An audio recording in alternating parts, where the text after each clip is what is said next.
Hello, everyone, and welcome to another episode of Constructed Criticism. I'm your host, Spencer, and I'm joined by my co-host, everyone's favorite ginger. Wait, no, wrong one if you're listening. It's Mason. You're back!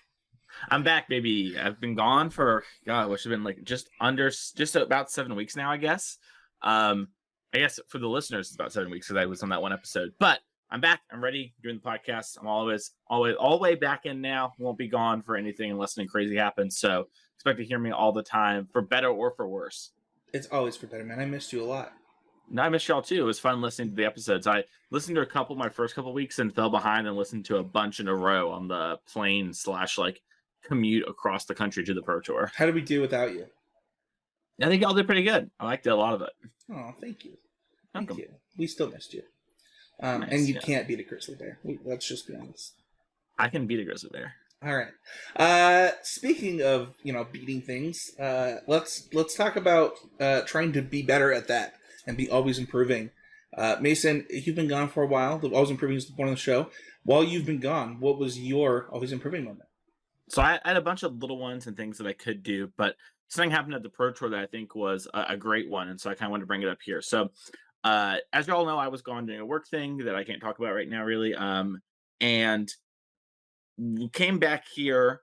We came to the Pro Tour. I was just super busy. It was also a lot of stuff going on in the real world and stuff, and I just did not have a huge amount of time to test the Pro Tour. So I spent a lot of time into testing limited in order to like be on top of that, and thought, you know what, Pioneer, there's definitely stuff that could happen as innovations, but I'm just going to play a solid deck or whatever, play something that's consistent, and then I'm going to work on limited, and we're going to really try and 3-3, maybe 4-2 across my two drafts so I can get to the second one. That was a lot of my goal, and I ended up my draft at 1-2. And I lost like a really close one in round 2, and then game 3 I kind of just got rolled, and that happens. And I was really happy with not only my draft and my play, my preparation, and that was all really good. But that's all just to set the stage for this, So my friend Bob and Cheese was able to test, and he put a lot of work into limited too. And then we both go into our round 4, first round of constructed. I lose to Javier Dominguez. He loses to somebody whose name is escaping me at the moment. We're both feeling kind of, we're both like, well, we're not dead, but we can rally, whatever. The next round, I play against Paulo Vitor Damarosa. He plays against, I want to say Tommy Ashton or somebody like that. And then, he's really down, right? And I'm just telling him, like, man, we're not dead. We can easily just 3-0 from here. We can 3-0. We're going to be able to day 2 the Pro Tour, and we're still alive. And, if we 3-0, we're still live to re-queue for the Pro Tour. We have to rally a little, but it's not impossible. We can do this. And then I talked to him, and I said, do you know how many people are 1-4 right now? Or we started off the tournament 1-2. It was me, him, Misplaced Ginger, Mike Segrist, Javier Dominguez, Paulo Vitor Damarosa, Seth Manfield, Tommy Ashton, Ili Cassis, and somebody else that's really famous too, and a bunch of other people too. A bunch of people started 1-2 who are people that you would not think would go 1-2 in any tournament ever. The Pro Tours are really, really hard. And the always improving moment was, like, I'm telling these things to Bob, and like, it's keeping that mindset of like, you are not dead. Normally in a tournament, you're 1-4, you're dead, but this is not the case. And that applies to, lots of different tournaments. If you're playing like an SCG or a big NRG or something, you might be 1-2 and typically be dead for a tournament. But you're not dead at those, and you have to keep playing, you have to keep rallying. And I'm just going to say big shouts to Bob. I ended up losing. I did not make day 2. Bob rallied 3 in a row. The next day, Spencer, he goes 1-2 in draft, loses, and then just rallies it back up to re-queue for the Pro Tour. And it was in this kind of a similar spot, but he was like, you know what? Wait, I did this yesterday. Sure, all these people day 2, but I day 2 too. Why can't I do this? So huge shout out to him and sort of having that mindset moment. And I think that's a huge improving moment of just like, hey, you're in this tournament. Like, it's hard. You're playing against really hard players, and normally you're dead, and it's really easy to give up on yourself, but you're not, and you could still re-queue. You could still, make an extra $1,000. There's still like a lot on the line. And, hopefully that helps listeners. I think that, like, both facilitating a good mental for yourself and for your friends is kind of what these big paper Magic tournaments are all about, right? Like, it brings a lot of, I don't know, joy back to the game. When I was reading Bob and Cheese's tweet about this, I was just like, man, paper Magic is back, dude. Like, that's so cool. And his rally is one thing, but like, your ability to, through adversity, have a good mental, I think it speaks volumes as to both where you've come as a player and also like what this show is kind of about in teaching and what this segment is about, right? Like there probably certainly been times in your Magic career where you wouldn't have been able to have that mindset, and I think that is a moment that I'm really glad you shared with listeners. Yeah. What about you? What was your always improving moment this week? Yeah, so I've been working pretty hard on standard lately, and looking through kind of the results of this weekend from the challenges. I have decided to put down my Gruul cards for a while. I've put a lot of work into different rule decks. Had pretty good success just testing these out, but kind of looking at where the format has ended up. I've picked up the mono blues again, and my always improving moment was kind of something that I didn't realize that I was doing, that I don't think that I would have always done, which is put down the rule cards. I'm having success with it. I think it's, I've built it to beat Grixis, and I have a lot of success there.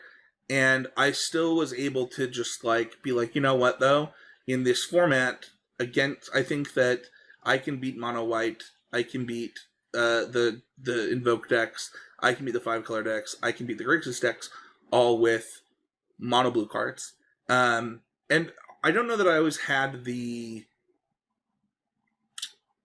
I don't know that I always had the range as well, and so for me it was like this moment of clarity on. I could play a Grixis deck. I could get into the mid-range mirrors and stuff, but the flexibility that I've given myself over my time playing Magic really has come to shine. I've gotten over an 80% win percentage over the last 2 days with the mono blue deck, and it has felt really good. And I'm really kind of proud of myself for being willing to switch to something that, if you asked Spencer, 10 years ago, you might be like, oh, that deck's stupid. Like, I'm not going to play some $40 deck. I think that my ability to pivot has just been really cool.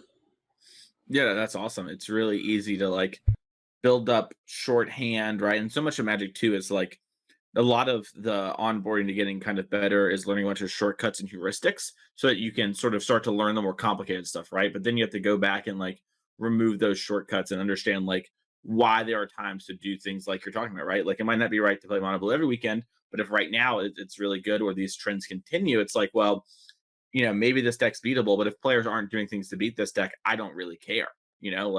Show me you can do it. And I think it's really great that you A, identified that, and B, were willing to, give up sort of a deck you really enjoy, and B, we're winning with a bunch, right? It's really hard to be like, oh, I love this deck and I'm winning, I'm gonna play something else. But that's sometimes what it means to really grind these sort of things. And so I'm glad you're able to share that with listeners. Thanks. Let's move on to our Patreon shoutouts really quick. Just want to give a shout out to our newest patrons. We do this every week on the show. And actually, you know what, Mason, you haven't done this in a while. Why don't you do it?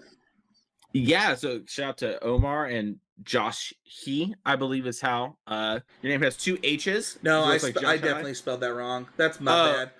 Okay, all right. I was like, all right, I was going to tell this person, DM me to let me know how to say your name because I feel awful, but I have no idea how to do it. Josh, thank you so much. No. Joshy is, there's just not. Oh, it is Joshy. Oh, yeah. Okay, cool. Joshy, Omar, thank you so much for joining the show. It's great to have you here, and hopefully you get a lot out of it. And hopefully, if you enjoy the show yourself and you want to give a little bit back, it'll always be free. But patreon.com/CCM2G is the place to go. Yeah, and if you're looking to support the show in other ways, and you own a business like Liquid Death, we could use some refreshing new sponsor. Just like Liquid Death is amazing, hashtag not sponsored, but you could be by Liquid Death. The show could be, Liquid Death is delicious. I drink it all the time. And if you want an ad, like I'm doing for Liquid Death right now, you too could get one. Mason, do you love the Liquid Deaths? I have no idea what you're talking about. I thought you were holding a beer up for a second. This is water. Oh, okay. It looks like a beer can. Yes, it does. But it's delicious, and it's not beer. Liquid Death is, it comes in different flavors. I personally just like the refreshing mountain water. Nice. Dope. You're like, we don't want a beer sponsor, Spencer. No, I less than. I was more looking at the clock. I'm like, it's 10:19 over there. You got a day going. Nope, We're recording early today. it's just water. The other way you can support the show, though, is to get some CCMTG swag over at the swag store. You can either find that just oddcontractorcriticism.com, click the link that says swag, and you have the Drafting Archetypes store, the CCMTG store. Soon there will be a Mythicast store. We also have some other shows, at least one other show joining the network here in the near future, that will be helping them set up a swag store too.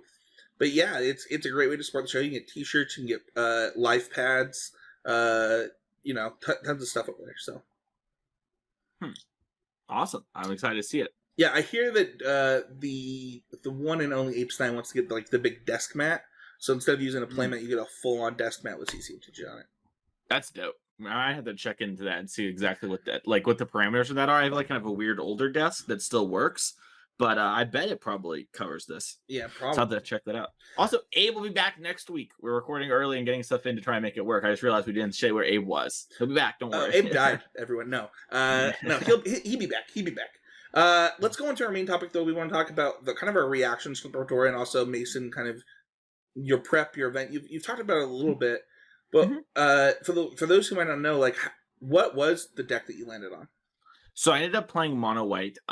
So pretty early on, I knew that I was not going to be able to test as much as I would love to for a Pro Tour. I sort of accepted this opportunity before I was even qualified. It was kind of a situation where it's like we kind of need to know before the RC even happened, and so I agreed to do it because it was such a cool and fun thing to do. So I did that, and then I qualified for the Pro Tour. I'm like, well, it's going to be harder to do, but I know that I'll just put in the time that I can. I'll try and play something that's a bit more aggressive in stock, in order to sort of make up for the fact that I won't be as in tune with the format as I maybe normally would be. And then I'll spend a lot of time on limited once the limited gets released. Unfortunately, the limited got pushed back a week, and so everyone was kind of down some time there. But still, I locked in pretty early that I was going to play something along the lines of mono white, angels, or gruel. Players were pretty sure. Actually, they had confirmed that there was like appealing lands coming back in the set, and everyone was like, "Oh, it's got to be the fast lands. They have these awkward names or whatever." So I was pretty sure that Copperline Gorge and Rage Reverse Ticket were coming back. So there was even a moment actually where I flirted with the idea of Boggles, but I couldn't figure out exactly what to do with Boggles. That was so different, so I quickly scrapped that one. But then I kind of came down to those three, and Mono White was the one just with the best mana, and I knew the best. And even though I thought maybe Gruul with Angels might have been a better deck, I didn't know exactly how to build those decks in order to best capitalize on what was going on. And my work was way harder than I actually thought it was going to be. And so I just had even less time to prepare for the actual constructed part of the thing. The main preparation I thought about was like sort of sideboard plan and thinking about what's different in open deck list versus not. So like one of those examples is like for Angels, I considered playing Curse of Silence in my sideboard, Spencer, over Shaper Sanctuary. Shaper Sanctuary is the one where, if you target something, when your creatures get targeted, you draw a card. It's fine against the spot removal decks, but all those decks upgrade to sweepers versus you post board. So if you play Curse of Silence in open deck list tournament, that is the white enchantment where you name a card and it costs 2 more to cast. And if your opponent casts it, you may sack it to draw a card. So I was like, oh, everyone's playing Ritual of Soots or Extinction Event or Supreme Verdict. I'll play this card instead. It's essentially the same. I can just name whatever the best removal spell is. And then if people play combo decks, I can name their combo card. So I did a lot of preparation with things like that. I did some of that with Gruul. I don't want to like bore listeners with the nitty gritty of it all, but that's basically what my preparation looked like. And I ended up landing on mono white. The big things I did that were kind of different than stock was I had a Sword of Fortune Frontier on my sideboard, and I had some Skrelv as like another mini Brave the Elements. Yeah, I've gotten the chance to play a bit of mono white, based on both, kind of what I liked from your list as well as what I liked from the list that Top aided. And honestly, I think that you probably made the better choice. I know that like Gruul kind of underperformed, which is honestly what I expected to happen. Is Sure. Because I think that a lot of people, and you can give me your thoughts, I think a lot of people knew Gruul was like a really good aggressive deck going in, and so we're really prepared for it. Yeah, I think that happened. I also think like I have been a pretty big believer in Reckless Stormseeker, and it felt like I haven't looked at all the lists, but a lot of people moved away from that card when talking to them, and they played things like Just more actually, just like there's so many different things. They just played a lot more mid-rangey cards like Luca and stuff like that. And my list had like 3 Stormseekers and like a mixture of all these other little things, which was part of the reason why I didn't pull the trigger. I was like, well, this is sort of what I think, but I have no way to test this. But I think actually making yourself slower and grindier does not help the Rakdos matchup. And I think Rakdos is you're actually good because of things like Stormseeker and putting that pressure on. And when talking to Misplaced Ginger about it, he thinks that the matchup's gotten better with the new cards because they've slowed down. And so now he doesn't just get like spaghettied, basically. Yeah. Yeah. I was just gonna say, I kind of agree. I think that while Rakdos was kind of a really slam dunk matchup for Gruul earlier, I agree with Misplaced Ginger. I think that it's actually gotten a lot worse. Yeah. Yeah. You've made a lot of things that have actually made you play their game instead of making them play your game, and you're able to still play theirs, if that makes sense. Yeah, it does. It's a really interesting. And unfortunately Mono White also underperformed at the PT, had a 36% win rate. It was yeah, it had a 36% win rate. It did awful outside that one player. Interesting. I guess Yeah. looking at this, I'm kind of skimming over the results, and it does actually look like there was only that one player on Mono White that did well. The best finishing Gruul deck was 173. And it does not look like there's one there. Oh, there are a couple 6/4s. There's actually quite a few 6/4s. Yeah, so I'm gonna put the data in our show notes, and maybe you can link the Frank Carson tweet. I can send it to you too. I didn't know if you had seen this yet. Oh wow, that's really small to see. I'll just link you his tweet.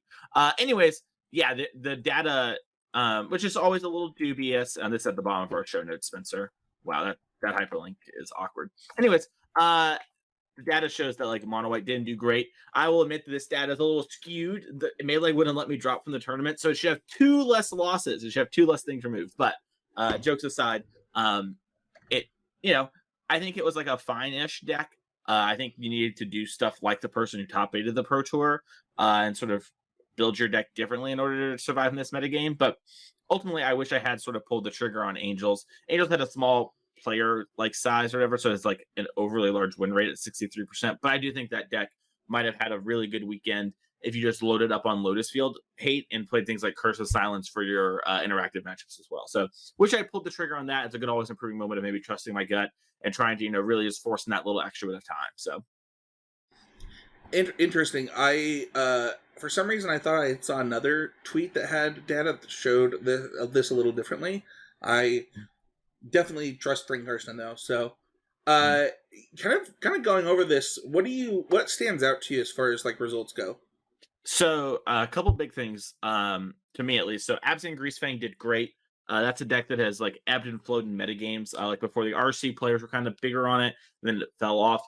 A big thing to note is that a lot of the Rakdos players had moved away from Graveyard Hate in their sideboard, as did Mono White players. So Greasefang was kind of in a really good position for that. I don't know how that's going to stay on long term, but just a good reminder for players that these metagames do churn, and you're looking for spots in order to actually pick the right battle.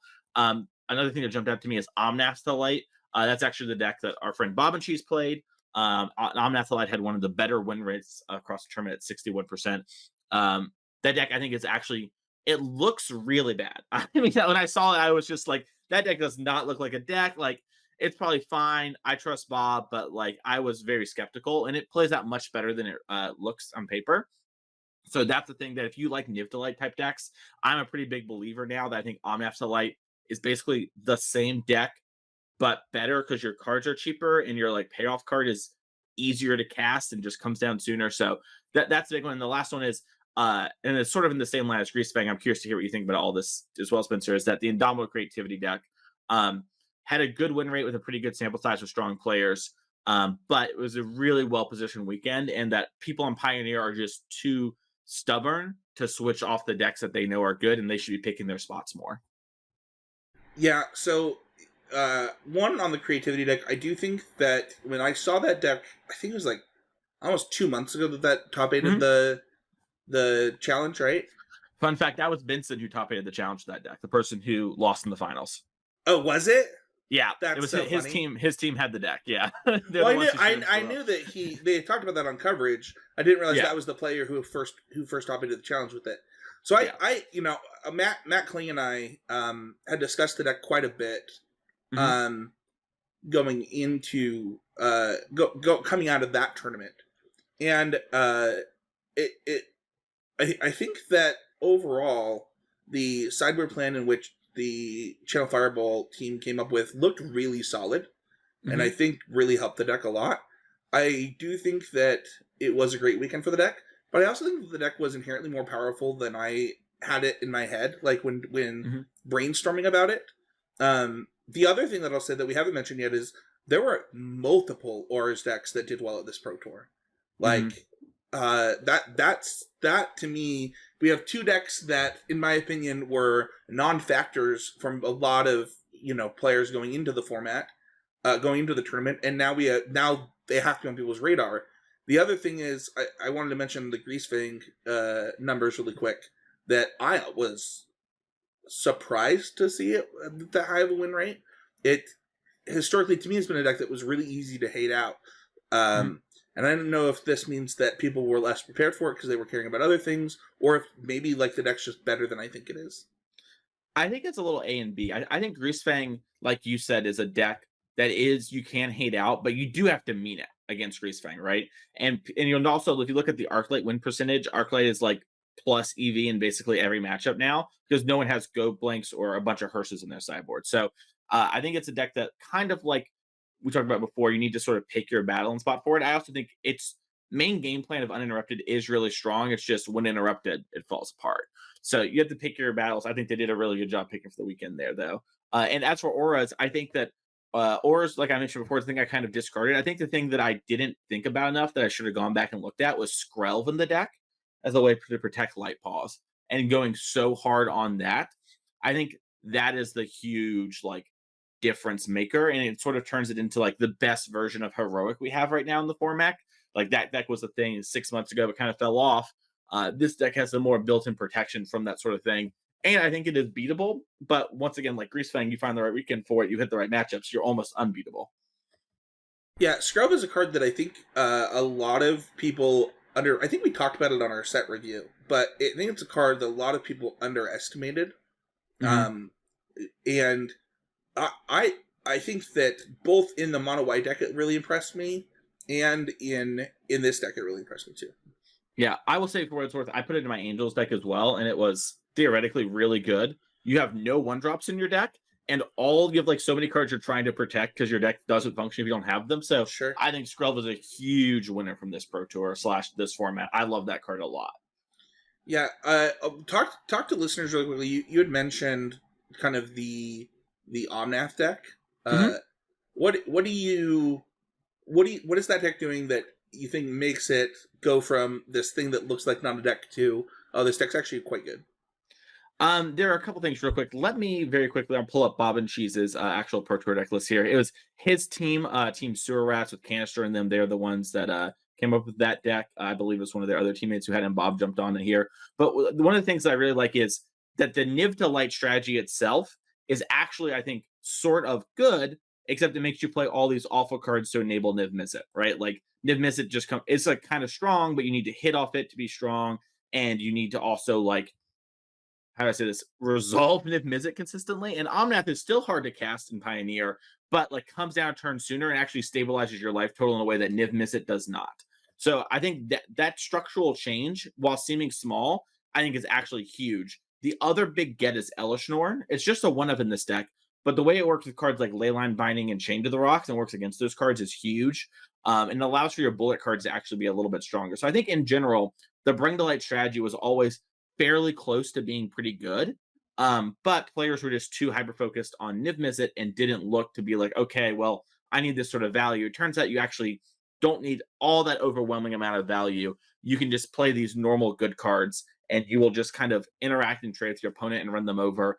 And, having the Bring to Light package lets you have things like a one of Slaughter games in your deck where, like, I know Bob and some of his teammates just one round. So I just, like interacting a little bit and then going like, Bring to Light, Slaughter Games name like, the worm or whatever out of creativity or like that sort of thing, right? And they just sort of like clowned on people. And that's something you can do at Pro Tours and at other events. And there's a lot of different ways to build this deck and move it. But I think the one Elishnorn goes a long way in pushing you over the top, and the move towards Omnath in particular helps stabilize you a lot.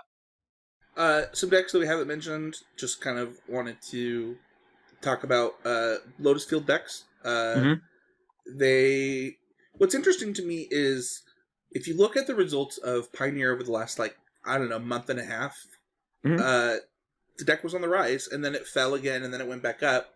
Do you feel like that deck got a fair shake at this Pro Tour and did better than people expected, or do you think it did about what people expected? I think a lot of people were really high going into it. I did not have as many conversations as I would have liked with people, but I knew a lot of people had a Lotus Field on their radar and were really like kind of preparing for it. I think Lotus Field has gotten a lot better at fighting through some of the hate, and so now you have to really meet it against Lotus Field. Like a single damping sphere where Tomic, for example, out of mono white, like if you just have one of those things and no pressure, they can just beat you. And pressure being the biggest part of that, Lotus Field punishes dirtily non-interactive decks so well. So I think Lotus Field is a deck that needs to kind of have the right environment, but when it does, it is so strong. And then inherently, it's also just like when it does its thing and goes off, it is the most powerful thing. Its fail rate is fairly highish if it's under pressure, though, and that's sort of the weird dynamic that we have going on here. So I don't know. I've been a notorious Lotus Field hater. I still not over the moon about it, but it is hard to deny that like when the metagame's right for it, it's like the best thing you can be doing. Yeah, that's exactly how I feel about it too. Uh, some of those decks that we haven't mentioned though, like we didn't talk about Devotion. Hmm. We talked a little bit about Phoenix, but like it's interesting to me, kind of looking at this that we got Phoenix in the green, and then you have Rakdos and Mono Green. What people consider the two best bet decks in the format in the yellow.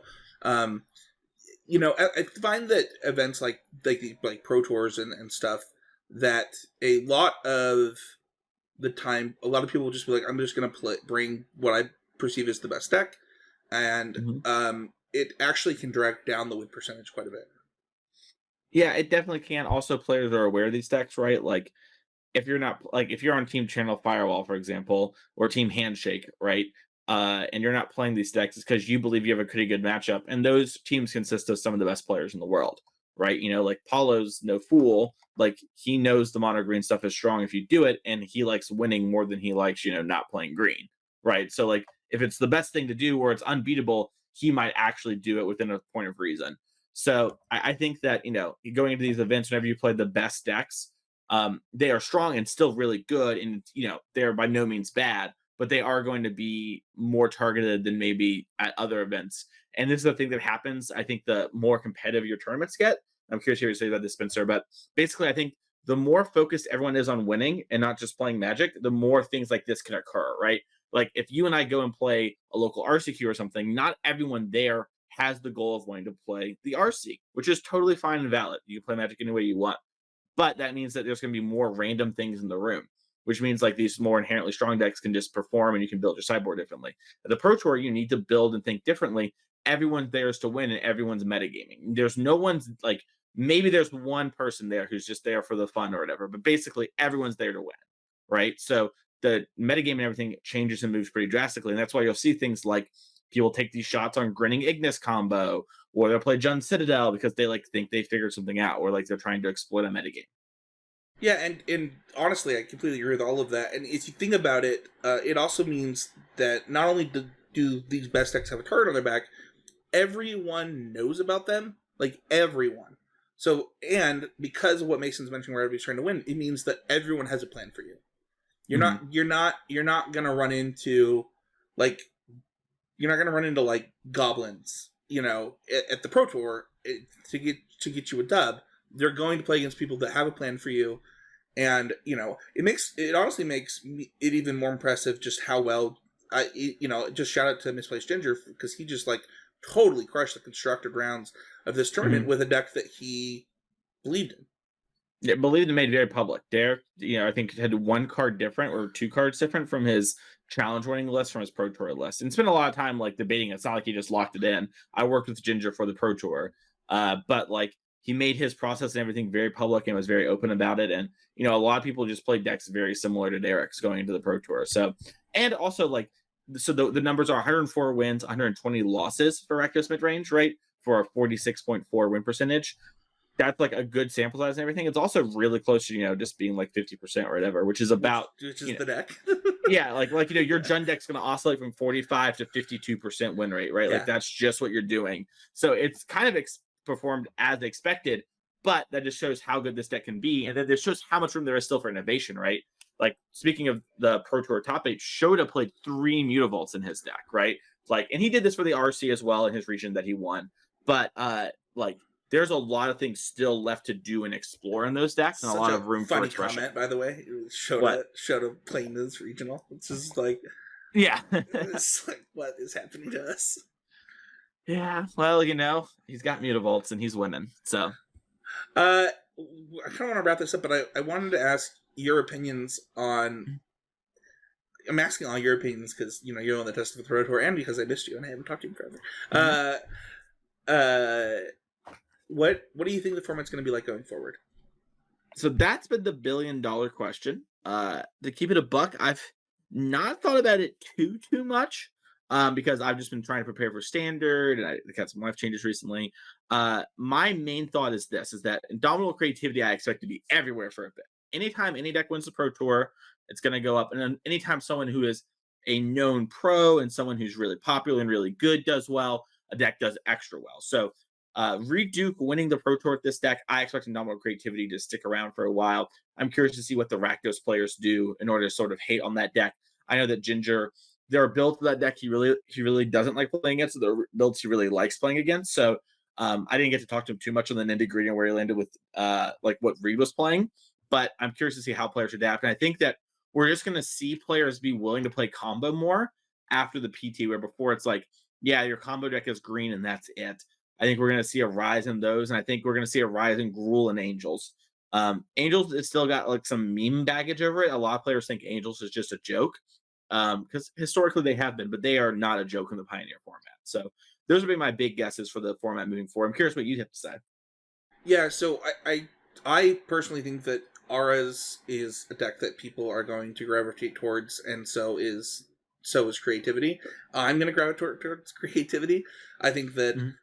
a combo control deck is what else. I mean, we all know that's what I like to do, and Mhm. that's I think that um, being able to being able to adjust in this format is going to become really important. Kind of what we were talking about earlier. Where like if people have to interact with these decks, and they're going to create this tax on your deck building, which means Mhm. that decks like, in my opinion, like Is It Phoenix might become a lot better. Um, Mhm. and that deck was in the green for this Pro Tour. So if it already was, not getting cated out, I think it will be even less. Yeah. Yeah, it's interesting where the combo decks are all sort of moved away from the graveyard. And so there's some real pressure if you're someone trying to play an interactive deck where just build your sideboard to have hammers and not like tools, where it's like, how do you hate all these weird combo decks and hate the graveyard? It's just a really big ask right now. Things like Go Blank, I don't think move the needle enough against like creativity. They're fine-ish against Lotus Field if you have pressure, but like they're lights out against Phoenix. But okay, can you really afford to do that? So I think this metagame is going to be a lot more open. It's going to be really interesting to see how people adapt and attack it week to week. Yeah, honestly, like it's gonna be like you want cards that are gonna be cross multiple matchups, right? And Hmm. I would be interested to see like if duress is something that can be good against the Ars deck, or if that's like but like the problem is that if you duress them and they just like have a light pause, it might not matter.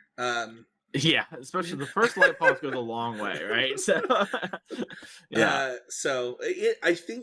I think that there are going to be interesting questions. That's one of the things. I was just saying, this is like why I love Paper Magic so much, and like why I love the Pro Tour is we finally got pressure put on this format, and the format just got super interesting again. Hmm. Yeah, we saw it mini happen with the RC, right? Like a bunch of decks came out going into it. It was just green or Rakdos. What are you going to play? Things like Angels popped out of there. Mono White got a lot more respect popping out of there. Phoenix kind of like persevered for the first couple of weeks and then pushed back down. But now we've had the Pro Tour, right? And that like this was sort of like as dense as the format's going to get. I'm really curious to see what happens. I believe that the next RCQ season that starts in April is Pioneer, as my understanding is correct. So I'm really curious to see players have about a month to try decks, figure out what they want to play with, what are the metagames going to be like, how fluid are players going to be, are they going to get stuck in their ways again? It's going to be really interesting to see that. And then also, we're going to have another Pioneer Pro Tour in about 9 months. That's, I think, 2 to 3 standard sets between now and then. So it's going to be even wilder when that one comes around too, because the format's now just been cracked wide open and changed. 9 months is a long time, but not super long for Eternal format. So it's going to be interesting to see. All right, that is going to do it for our main topic. Thank you so much, Mason, for sharing your insight from the Pro Tour. And let's go move on to our patron question. If you want to ask a question, become a patron of $5 or more. There's a channel in our Discord where you can get a link to ask questions, like this one from Chase, where he asks, "I would actually be interested to hear from the host on other card games you've enjoyed beside Magic, and what about those games you enjoyed more or less than Magic?" I'll go first on this one. I actually have Pokemon cards sitting on my desk. I personally have tried. I've tried Pokemon. I've tried Dragon Ball Super. I've tried Yu-Gi-Oh when I was a kid, and the only one that really captures my love is Pokemon. And the reason is because it feels like playing vintage, but with like grizzly bears, if that makes sense. Like, you've got these big dumb creatures on the field all the time, but you're drawing like 7 cards a turn. It's really fun. The deck building is really interesting. The just overall, I really find the different strategies that people employ, like people use in the game, really cool. The thing that it does worse than Magic is, on that same vein though, like there aren't like necessarily like combo decks, so to speak. Like there have been.